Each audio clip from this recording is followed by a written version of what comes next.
भारत की बहुउद्देशीय परियोजनाएं पढ़ा रहा हूं मैं। और इसके पहले वाले वीडियो में जो पार्ट 1 था उसमें मैंने 7 बहुउद्देशीय परियोजनाएं पढ़ाई। मैंने बताया था कि बहुउद्देशीय परियोजनाएं मल्टीपर्पज प्रोजेक्ट का अर्थ होता है बड़े बांध, नदियों का पानी रोकने के लिए बड़े बांध, ताकि पानी को इकट्ठा किया जा सके। जो पानी बह जाता है समुद्र तक उसे रोका जा सके, ताकि सिंचाई, बिजली बनाने, मछली पालने और पेयजल पीने के लिए उपयोग में उसे लाया जा सके, है ना। सबसे बड़ी उसकी आवश्यकता होती है सिंचाई। सिंचाई की आवश्यकताओं के चलते ही किसी नदी के पानी को बांध बनाकर रोक दिया जाता है, ताकि नहरें निकालकर खेतों तक पहुंचाया जा सके पानी को। 6 बहुउद्देशीय परियोजनाओं के विषय मैंने पढ़ा। 7वां है इंदिरा गांधी नहर परियोजना। हेडिंग डाल दीजिए, इंदिरा गांधी नहर परियोजना। पॉइंट्स लिखवाने से पहले थोड़ा सा इसे समझा दूं। सतलज नदी और उसकी सहायक व्यास नदी, है ना। सतलज और व्यास दोनों पंजाब में कपूरथला के निकट मिलते हैं। सतलज और व्यास कपूरथला के निकट मिलते हैं। वहां पर क्या किया गया है कि दोनों का जहां संगम होता है एक बांध बना दिया गया है, उसका नाम है हरिके बैराज। बांध बनाकर पानी को इकट्ठा कर लिया गया है, हरिके बैराज कहते हैं। उसी हरिके बैराज से इंदिरा गांधी नहर निकाली गई है। इसका उद्देश्य ये था, राजस्थान में एक तो मानसून पहुंच नहीं पाता है, खासकर पश्चिमी राजस्थान बिल्कुल सूखा रह जाता है। पश्चिमी राजस्थान के उत्तर से दक्षिण तक जो जिले हैं वह है गंगानगर, बीकानेर, जैसलमेर, बाड़मेर। रिपीट कर दूं, ये जानने लायक चीज है, याद रखिए। पश्चिमी राजस्थान में जो पाकिस्तान सीमा से लगे हुए जिले हैं उत्तर से दक्षिण तक ऐसे हैं: गंगानगर, बीकानेर, जैसलमेर, बाड़मेर। ये राजस्थान के बहुत ही सूखे जिले हैं। जैसलमेर में वार्षिक वर्षा 8 या 10 सेंटीमीटर वार्षिक होती है, जहां केरला में 250 सेंटीमीटर वार्षिक से अधिक वर्षा होती है केरला में, वहीं जैसलमेर में 10 सेंटीमीटर वार्षिक से भी कम वर्षा दर्ज की जाती है। अब यहाँ पर आबादी एक तो बहुत कम पाई जाती है। क्यों? क्योंकि पानी नहीं है, वर्षा नहीं होगी तो खेती नहीं होगा, खेती नहीं हो, पेयजल की भी समस्याएं उभर जाती हैं। तो पश्चिमी राजस्थान को आबाद करने के लिए, ताकि वहां पर भी खेती की जा सके और जनसंख्या बसाई जा सके, इसका एकमात्र उपाय है वहां पर पानी उपलब्ध करवा देना। इसके चलते इंदिरा गांधी नहर निकालकर बाड़मेर जिले तक भेजी गई है ना। तो अब इसमें इंदिरा गांधी नहर परियोजना, पहला पॉइंट लिखिए, इंदिरा गांधी नहर विश्व की सबसे बड़ी सिंचाई परियोजना है, विश्व की विशालतम सिंचाई परियोजना है। कौन सी? इंदिरा गांधी नहर। दूसरा पॉइंट, अर्थात दूसरे शब्दों में इंदिरा गांधी नहर विश्व की सबसे बड़ी नहर प्रणाली है। ठीक है, दुनिया की सबसे बड़ी नहर प्रणाली है। नेक्स्ट पॉइंट लिखिए, इसका उद्देश्य राजस्थान के पश्चिमी जिलों, राजस्थान के पश्चिमी शुष्क जिलों अर्थात सूखे जिलों अथवा पाकिस्तान सीमा से सटे हुए जिलों को पानी की उपलब्धता सुनिश्चित करना है। पानी की उपलब्धता सुनिश्चित करना। पंजाब में सतलज, नेक्स्ट पॉइंट आप लिखिए, पंजाब में सतलज और व्यास नदी कपूरथला के निकट जहां मिलते हैं वहां पर हरिके बैराज नामक एक बांध बनाकर पानी को एकत्रित कर लिया गया है। हरिके बैराज से एक नहर निकाली गई है जिसे हम कहते हैं राजस्थान फीडर नहर।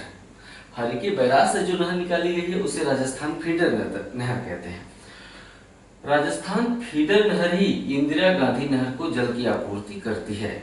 यहाँ से जो नहर निकली उसे राजस्थान फीडर कहते हैं और वही नहर इंदिरा गांधी नहर को जल की आपूर्ति करती है। ठीक है। नेक्स्ट पॉइंट, इंदिरा गांधी नहर राजस्थान के मुख्य रूप से 4 जिलों को जल की आपूर्ति करती है। उत्तर से दक्षिण की ओर गंगानगर, बीकानेर, जैसलमेर और बाड़मेर जिलों को जल की आपूर्ति करती है। इससे वहां पर सिंचाई सुविधा और पेयजल की आपूर्ति होती है। इंदिरा गांधी नहर के चलते ही राजस्थान के पश्चिमी जिलों में खेती संभव हो सकी है। ठीक है, थार मरुस्थल का क्षेत्र होने के चलते भी यहाँ पर खेती करना संभव हो सका है। यहाँ तक कि कपास जैसी जो वाणिज्यिक फसल होती है वो भी उगाई जा रही है। राजस्थान के पश्चिमी जिलों में कपास भी उगाया जा रहा है। ठीक है, अगला हेडिंग डालिए टिहरी बांध परियोजना। आप सोच रहे होंगे कि मैं एक एक परियोजना को इतना विस्तार से क्यों समझा रहा हूं। आपने शायद नोटिस नहीं किया होगा, ऐसा सोच रहे हो तो कई बार कथन कारण या 4 सेंटेंस आ जाते हैं, सही और गलत की पहचान करनी होती है। केवल बांध का नाम और कौन सी नदी पर है, कौन सी राज्य में है, ये रट लेने से मुक्ति नहीं मिलेगी। कुछ परियोजनाएं महत्वपूर्ण होती हैं, उनके विषय में थोड़ा सा डिटेल में नहीं जानेंगे तो फिर मेरे साथ पढ़ाई करने का कोई लाभ नहीं मिलेगा। फिर आप किताब पढ़िए, गाइड पढ़िए, मेरे साथ पढ़ना है तो कुछ खास जो परियोजनाएं हैं उनके विषय में कॉन्सेप्ट क्लियर रखिए, ताकि चाहे आईएएस का एग्जाम हो चाहे पीसीएस का, जब भी आपसे आपके ज्ञान का परीक्षण किया जाए तो आप फिसड्डी साबित न हो। केवल ऐसे रट के जाएंगे कि इंदिरा गांधी नहर परियोजना राजस्थान में, मयूराक्षी परियोजना पश्चिम बंगाल में, है ना, तवा परियोजना मध्य प्रदेश में, सरदार सरोवर परियोजना गुजरात में, इस तरह से रट के जाएंगे तो इस तरह से तो लुसेंट पढ़ के भी रटा जा सकता है। मेरे साथ पढ़ने की क्या जरूरत है, मेरे साथ पढ़ना है तो परियोजनाओं को थोड़ा सा जो खास खास परियोजना है ध्यान देना पड़ेगा। अगला हेडिंग डालिए, घबराइए मत, अगले ही वीडियो में मैं पूरे इंडिया के मैप में जितने भी परियोजनाएं हैं सबका नाम लिख दूंगा और ये भी लिख दूंगा कि कौन सी परियोजना किस नदी पर है और किस राज्य में है। एक साथ सारी परियोजना और बांध के नाम में बता दूंगा, लेकिन 10-12 जो खास खास हैं उनके विषय में जान लीजिए। अगला हेडिंग डालिए टिहरी बांध परियोजना। टिहरी, पहला पॉइंट उत्तराखंड राज्य में। दूसरा पॉइंट भागीरथी और भिलांगना नदियों के संगम पर बनाया गया है। टिहरी बांध भागीरथी और भिलांगना नदियों के संगम पर बनाया गया है या बनाया जा रहा है, अभी निर्माणाधीन है। इन दोनों नदियों के, गंगा भागीरथी और अलकनंदा नदियों के संगम से बनती है ना, जब अलकनंदा और भागीरथी मिल जाती है तो गंगा नदी बन जाती है। तो भागीरथी की एक सहायक नदी है भिलांगना, तो भिलांगना जहां पर भागीरथी से आकर मिलती है वहां पर टिहरी बांध बना लिया है, पानी को रोककर। हिमालय का क्षेत्र है पूरी तरह से। ठीक है, नेक्स्ट पॉइंट आप लिखिए, टिहरी बांध भूकंप जोन 5 के अंतर्गत आता है। नेक्स्ट पॉइंट, पूरा हिमालय कश्मीर से लेकर अरुणाचल प्रदेश तक, पूरा हिमालय भूकंप जोन या भूकंपीय जोन 5 के अंतर्गत आता है, जो कि भूकंप के लिहाज से सर्वाधिक संवेदनशील क्षेत्र है। पूरा हिमालय भूकंप के लिहाज से सर्वाधिक संवेदनशील क्षेत्र है, अर्थात यहाँ पर रिक्टर स्केल पर 8 या अधिक तीव्रता के भी भूकंप आने की संभावना बनी रहती है। रिक्टर स्केल पर 8 या अधिक तीव्रता के भूकंप आने की संभावना भी बनी रहती है।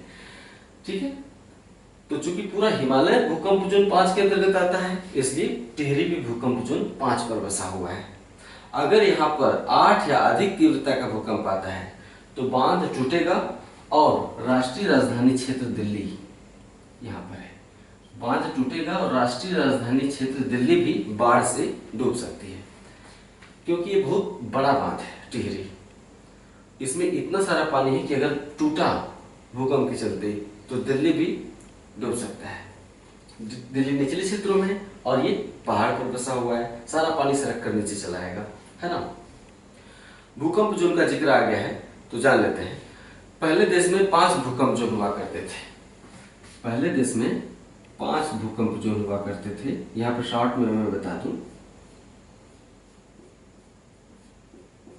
ठीक है, 5 भूकंप जोन हुआ करते थे, जिनमें से भूकंप जोन 1, 2, 3, 4, 5 इस तरह से 5 थे। कुछ वर्ष पहले भूकंप जोन 1 को समाप्त कर दिया गया। जो भूकंप जोन 1 उसे समाप्त कर दिया गया, इसलिए अब कितने भूकंप जोन बचे भारत में? भूकंप जोन 2, 3, 4 एंड 5। ठीक है, 4 भूकंप जोन है, याद रखिएगा। पहला भूकंप जोन कौन सा है? 2, दूसरा 3, तीसरा 4 और चौथा भूकंप जोन कौन सा है? भूकंप जोन 5। इस तरह से याद रखिएगा, क्योंकि पहला काट दिया गया है।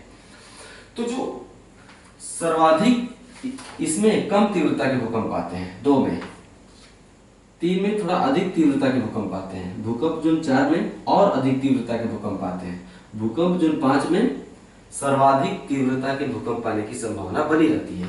भूकंप जोन 5 में रिक्टर स्केल पर 8 या अधिक तीव्रता के भूकंप आने की संभावना बनी रहती है। भूकंप जोन भारत में 4 भूकंप जोन है। तो जो भूकंप जोन 5 है, 2, 3, 4, 5, भूकंप जोन 5 के अंतर्गत 3 तरह के क्षेत्र प्रमुख रूप से शामिल हैं। कश्मीर से लेकर अरुणाचल प्रदेश तक पूरा हिमालय, पूर्वोत्तर भारत, नेपाल और बिहार का सीमावर्ती क्षेत्र, नेपाल और बिहार का सीमावर्ती क्षेत्र, और अगला क्षेत्र है जो कि भूकंप जोन 5 के अंतर्गत आता है, वो है गुजरात का कच्छ वाला क्षेत्र। भुज भूकंप याद है ना, 2001 में आया था भुज भूकंप। भुज पड़ता है कच्छ क्षेत्र में, यहां पर पड़ता है ये भुज। जब भुज में भूकंप आया था तो सड़कें टूट चुकी थी, सारी इमारतें ढह गई थी, सड़कों में बड़े बड़े दरार पड़े थे। इतना विनाशकारी भूकंप था कि उसके बाद से ही भुज को भूकंप जोन 5 के अंतर्गत शामिल कर लिया गया था। तो ये हो गया, हम फिर से रिपीट कर दें, भूकंप जोन 5 के अंतर्गत पूरा हिमालय, नेपाल और बिहार के सीमावर्ती क्षेत्र, पूरा पूर्वोत्तर भारत और गुजरात का कच्छ इलाका, कच्छ क्षेत्र में ही भुज है। तो हमने बताया कि भूकंप जोन 5 के अंतर्गत आने के चलते ये बहुत ही संवेदनशील क्षेत्र में है, जिसके चलते इसकी स्थिति बहुत ही खतरनाक है। अगर भूकंप आया 8 रिक्टर से अधिक का, रिक्टर पैमाने पर 8 से अधिक आया तो टूट सकता है। अगला आप लिखिए नर्मदा घाटी परियोजना। नर्मदा घाटी परियोजना, नर्मदा नदी के विषय में कुछ रुचिकर फैक्ट हमें याद आ गए हैं, हम आपसे साझा करना चाहते हैं। नर्मदा नदी के बारे में पहले 2-3 फैक्ट हम लिख लेते हैं, ठीक है।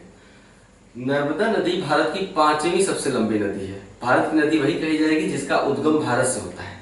सिंधु और ब्रह्मपुत्र भारत की नदियां नहीं है, वे अंतरराष्ट्रीय नदियां हैं। क्यों? क्योंकि तिब्बत से निकलते हैं। भारत की नदियां वे हैं जो भारत से ही निकलते हैं।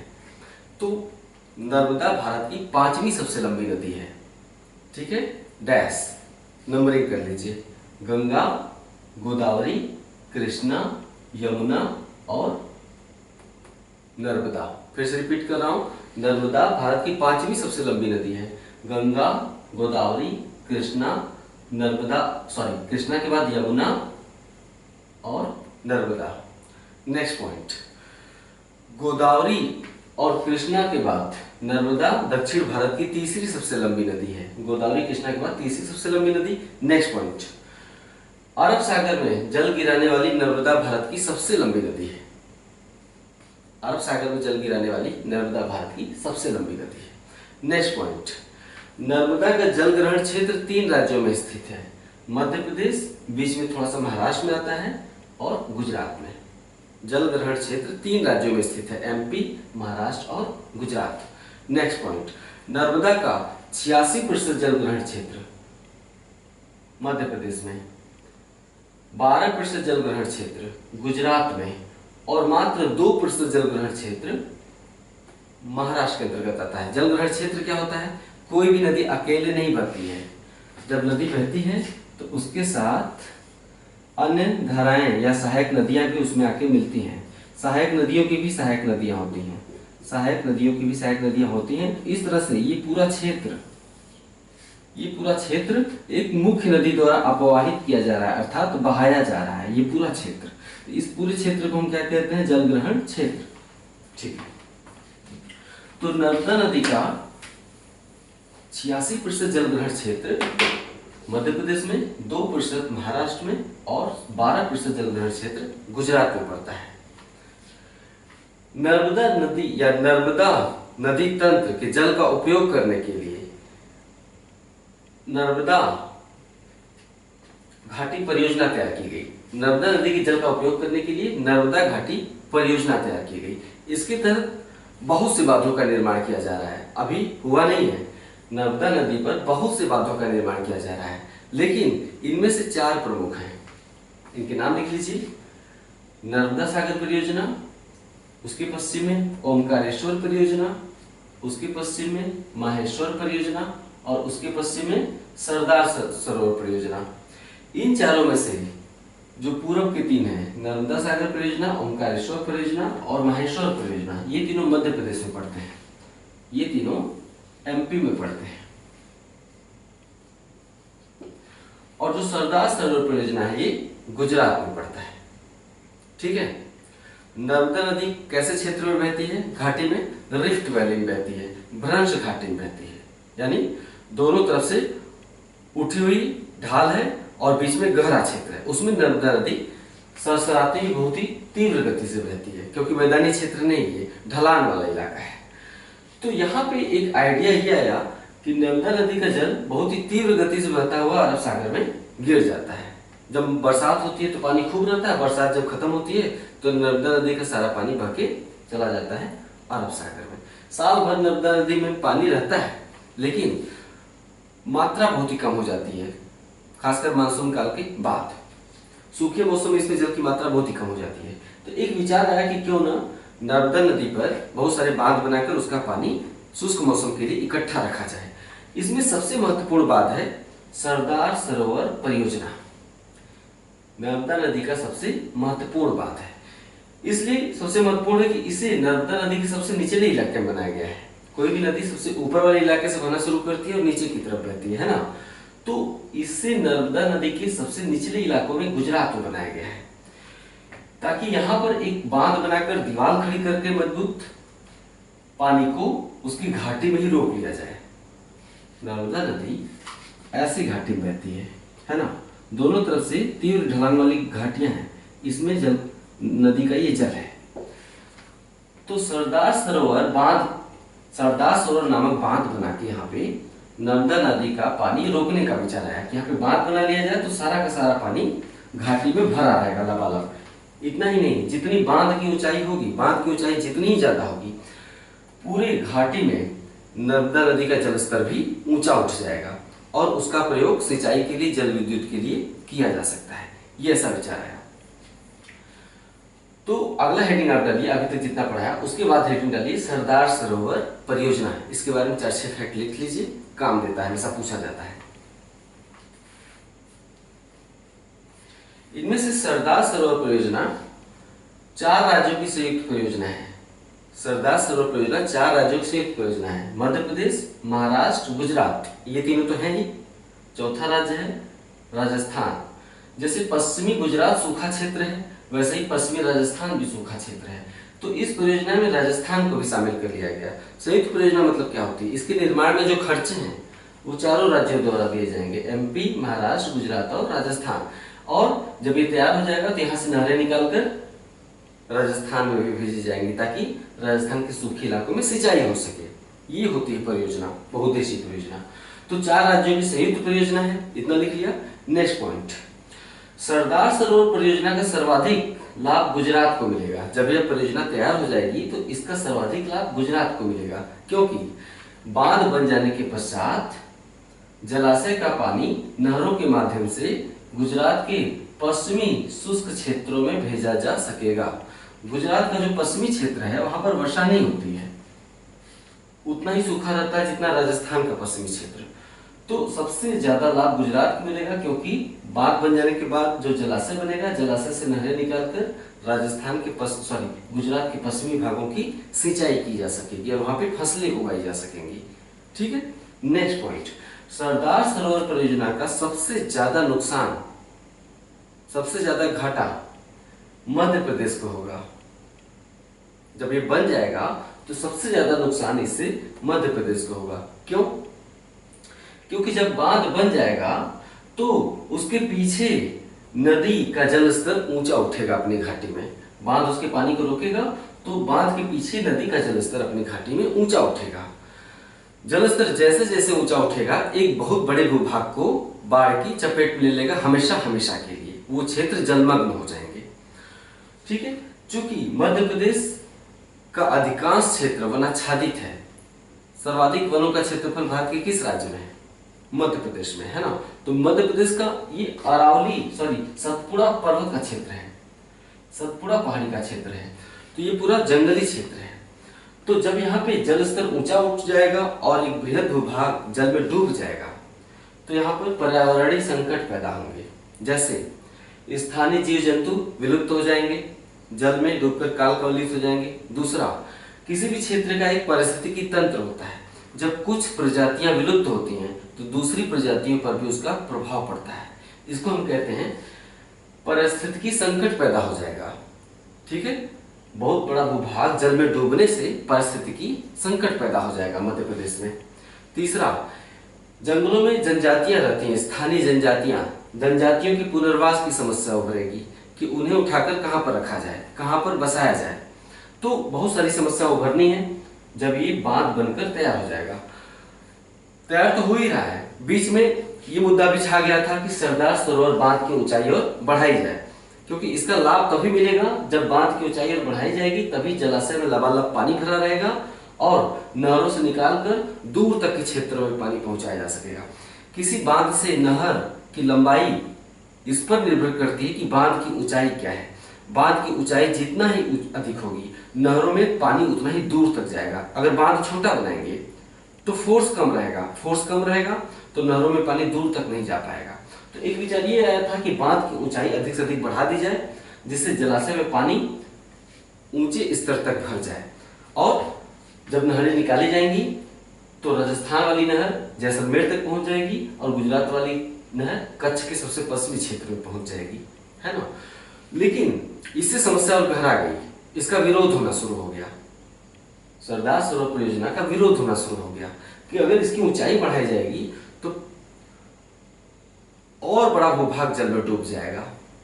इसके चलते तमाम पारिस्थितिकी, पर्यावरणीय और मानवीय समस्याएं उभरेंगी। तो परिणाम ये हुआ कि सरदार सरोवर परियोजना के विरोध में नर्मदा बचाओ आंदोलन शुरू हो गया। 90 के दशक की बात है। सरदार सरोवर परियोजना के विरोध में 90 के दशक में नर्मदा बचाओ आंदोलन की शुरुआत हो गई। इस आंदोलन के दो प्रमुख नेतृत्वकर्ता थे, दो नेता थे, एक मेधा पाटकर और दूसरा बाबा आमटे। ठीक है, काफी लोकप्रियता मिली थी इनके आंदोलन को।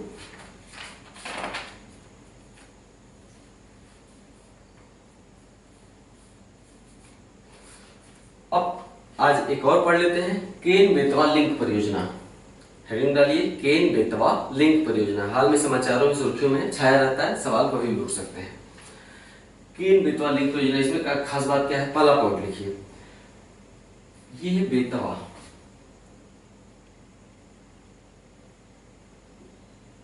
ठीक है, और ये है केन। पहला पॉइंट लिखिए, बेतवा और केन दोनों यमुना की सहायक नदियां हैं। यमुना गंगा की सहायक नदी, ये गंगा है, उसकी सहायक नदी यमुना, और यमुना की सहायक नदियां हैं बेतवा और केन।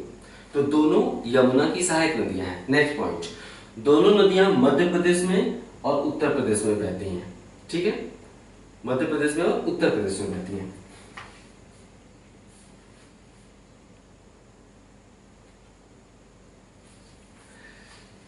इस परियोजना के अंतर्गत यह विचार आया कि अगर बेतवा और केन नदियों को नहर बनाकर जोड़ दिया जाए, एक नहर के माध्यम से बेतवा और केन नदियों को जोड़ दिया जाए, तो जब इसमें पानी की कमी रहेगी तो पानी इसमें से इसमें भेजा जा सकेगा, और जब बेतवा में पानी की कमी रहेगी तो केन से बेतवा में पानी भेजा जा सकेगा। इस तरह से यह पूरा क्षेत्र जल की उपलब्धता का क्षेत्र बन जाएगा, है ना। इसके आसपास जल, इसके आसपास जल, और साथ ही नहर के माध्यम से अंदरूनी क्षेत्रों में भी जल भेजा जा सकेगा। क्यों? क्योंकि नहर में दोनों नदियों का जल होगा, बेतवा का भी और केन का भी, है ना। नहर ऐसे ही नहीं निकाली जाएगी, यहाँ पर डैम बनाया जाएगा। कहाँ पर? यहाँ पर डैम बनाया जाएगा, और यहाँ पर डैम बनाकर पीछे की घाटी जो है वहां पे जलस्तर ऊंचा कर लिया जाएगा। पीछे की घाटी का जलस्तर ऊंचा कर लिया जाएगा। जब जलस्तर ऊंचा होगा तो नहर में फोर्स होगा पानी का, परिणाम स्वरूप इन सभी क्षेत्रों में पानी नहर के माध्यम से पहुंचाया जा सकेगा, है ना। तो ये विचार है कि बेतवा और केन नदियों का पानी नहर के माध्यम से जोड़ लिया जाए, और यह पूरा भूभाग कैसा भूभाग है? बुंदेलखंड का इलाका है। ये पूरा बुंदेलखंड का इलाका है यमुना के दक्षिण में। तो इससे पूरे बुंदेलखंड के सूखे क्षेत्र में, बुंदेलखंड में वर्षा नहीं होती है, तो इससे पूरे बुंदेलखंड के शुष्क भूभाग में कृषि कार्य के लिए, सिंचाई के लिए जल की उपलब्धता सुनिश्चित हो सकेगी, और साथ ही पेयजल भी बढ़ेगा इन क्षेत्रों में। तो ये परियोजना 2005 में स्टार्ट की गई थी, लिखते जाइए। 2005 में केन बेतवा लिंक परियोजना स्टार्ट की गई थी। हाल ही में बनकर ये परियोजना तैयार हो गई है, जिसके तहत दोनों नदियों को एक नहर के माध्यम से जोड़ दिया गया है ताकि बुंदेलखंड की सूखे की समस्या से निजात पाया जा सके। वास्तव में केन बेतवा लिंक परियोजना महत्वाकांक्षी नदी जोड़ो परियोजना का ही शुरुआत है। और बहुत पहले ये विचार आया था कि देश के पूर्वी भाग में जल अधिक है, पश्चिमी भाग में जल कम है। इसी तरह उत्तरी भाग में जल अधिक है और दक्षिणी भाग में जल कम है। ठीक है, क्योंकि उत्तर भारत की नदियां वर्षवाहिनी है, ग्लेशियर से जल पाती हैं, तो उत्तर भारत में जल ज्यादा है, दक्षिण भारत में जल की कमी है। इसी तरह नदियां बहकर पूर्व में आती हैं, तो पूर्वी भारत में भी जल अधिक है और पश्चिमी भारत में जल की कमी है। तो ये विचार आया था कि क्यों ना उत्तर भारत की नदियों को दक्षिण भारत की नदियों से और पूर्वी भारत की नदियों को पश्चिमी भारत की नदियों से यदि जगह जगह डैम बनाकर नहरों के माध्यम से जोड़ दिया जाए तो न केवल बाढ़ की समस्या से निजात मिलेगी बल्कि सूखे की समस्या से। क्यों? क्योंकि पूर्वी भारत में बाढ़ अधिक आती है, पश्चिमी भारत में सूखा पड़ता है। तो अगर पूर्वी भारत का जल नहरों के माध्यम से स्थानांतरित करके एक नदी से दूसरी नदी में, दूसरी नदी से तीसरी नदी में, तीसरी नदी से चौथी नदी में नहर के माध्यम से भेज दिया जाए तो पश्चिम भारत में सूखा समाप्त हो जाएगा और पूर्वी भारत में बाढ़ समाप्त हो जाएगी, है ना। तो नदी जोड़ो परियोजना एक बहुत ही महत्वाकांक्षी और कई उद्देश्यों को साथ लेकर चलने वाली परियोजना है। ये बहुत ही खर्चीली परियोजना है, अभी तक वास्तविक रूप में इसकी शुरुआत नहीं की जा सकी। जो नदी जोड़ो परियोजना है, अलग से हम कभी पढ़ा देंगे। इसमें बहुत सारे आयाम है, बहुत सारे एस्पेक्ट्स हैं समझने के लिए, निबंध भी आता रहता है, हम पढ़ा देंगे आराम से एक दिन। फिलहाल तो हम जितना बता रहे हैं अगर उतना भी लिखेंगे तो एक अच्छा निबंध तैयार हो जाएगा। तो जो केन बेतवा लिंक परियोजना है वो नदी जोड़ो परियोजना का ही प्रारंभिक चरण मान सकते हैं हम उसे। नदी जोड़ो परियोजना को अमृत क्रांति का नाम दिया गया है, पूछा जा चुका है। तो ये हो गया, आज हमने 3-4 परियोजनाएं पढ़ाई। जिसको इंटरेस्ट जगह होगा उसे या समझ में आया होगा उसका इंटरेस्ट जगह होगा, अगर कुछ लोगों को हो सकता है बोरिंग भी लगा हो जैसे भी। तो मैं अगले वीडियो में भारत की सभी बहुउद्देशीय परियोजनाओं को एक साथ समेट दूंगा। आपको एक जगह पे सारी परियोजनाएं, कौन सी नदी कौन सा राज्य और नदी के नाम के साथ मिल जाएगा। ठीक है, इसके बाद हम अगला जो वीडियो पर पढ़ाएंगे वो होगा भारत में सिंचाई तालाब द्वारा, नलकूप द्वारा और नहरों के द्वारा। भारत में थोड़ा सिंचाई पढ़ा लेंगे, सिंचाई के अलग अलग प्रकार होते हैं वो पढ़ा लेंगे, जैसे ड्रिप सिंचाई, स्प्रिंकल सिंचाई, कमान क्षेत्र का विकास। तो थोड़ा सा सिंचाई पढ़ा के फिर कृषि वाले एरिया में प्रवेश किया जाएगा। ओके, नमस्कार।